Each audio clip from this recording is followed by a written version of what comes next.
Hello mga kapadyak, nandito tayo ngayon sa likod ng Kubo Restaurant para mag-bike check sa bike ni Martin, isa sa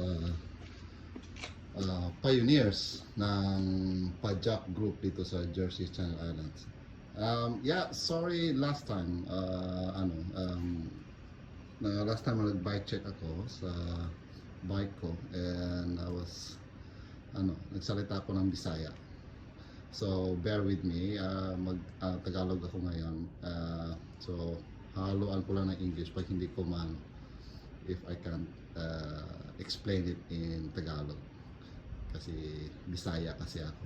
Anyway, so this is his bike. It's SB 5.5, so it's a 29er Yeti, and it's the frame is full carbon, and it's torque series, so it's the high-end carbon frame.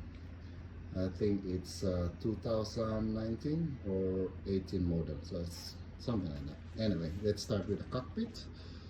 So it's got the ergon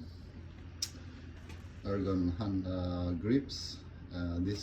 Ito is exclusive ata to sa Yeti kasi yung niya, I don't know what's the name of this, pero may pangalan na Yeti, but it's ergon, same color sa frame niya, and it's got XT group set ata to. Yeah, it's got XT, and also handlebars na is carbon Yeti. I think this is 780, size nito 780. Headset is one up component, so nice, makita nyo dun sa ilalim. So ayan yung kamay ko. Yeah. So you can put some tools here if you want, pero para kinuhata niya yung tools niya kinabit. And then he's got one-up components as well sa kanyang dropper lever. And his brakes is Magura MT7. So this is a downhill brakes. This uses mineral oil, so it's same sa Shimano. And that's the logo, Yeti. Yeah, badass. And sorry, also yung stem niya is also one up, but I think this is only 30 mils yung size. Yeah. And ano pa ba? Headset niya is Cane Creek. Yeah, Cane Creek headset. Now let's go to the forks. Forks niya is, if I'm not mistaken, para 170 ata to. So 170 travel, Fox 36. And sa likod is nilagay niya ito ngayon yung DPX2. Last time ginagamit niya is yung X2, pero mas magaan ata to. So if I'm not mistaken, parang 155 ata to. So 155 and 170. Yeah, it's got the Syncross mud guards, and and WTB saddle, Fox Kashima dropper. Yeah. And punta tayo sa group set niya. He's got, meron siyang XT 50 ata to. Yeah. Sorry if I'm not so sure sa ibang component kasi hindi kasi ito akin eh. Ito yung may-ari, wala dito. So yan is yung XT derailleur niya, at saka Hope yung chain ring niya. I think this is 30. Let me see. I think that's 32.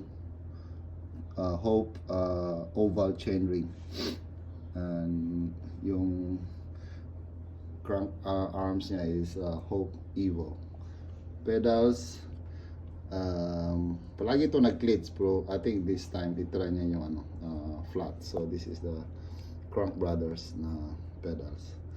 And as you can see, and then yung infinity switch dyan, yan yung naging famous, yung ano, yung Yeti.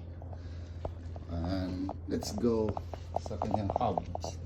Hubs niya is Hope Pro for Silver. So hope yan. Hindi nyo masyado makita kasi silver kasi yung pinili niya. And gulong. Rims niya is Hope Fortus. So that's Hope Fortus. I think this is 35 mm ata inner. Hope Fortus 35 mm inner. So it's pretty wide para sa ano. It's for enduro talaga to na rims, matibay. And kang gulong sa likod is Minion DHR2 2.9, 2.4. Yan. So yan. I'm sorry, sa harap din ang ginagamit niya is Assegai 29R 2.5 Maxis. Yeah. So yan. And ano pa bang na-miss ko? Yeah, so ito yung Magura na brakes niya. Ito yung caliper. Yeah, it's very nice. Yan. Doon din sa likod. Yeah.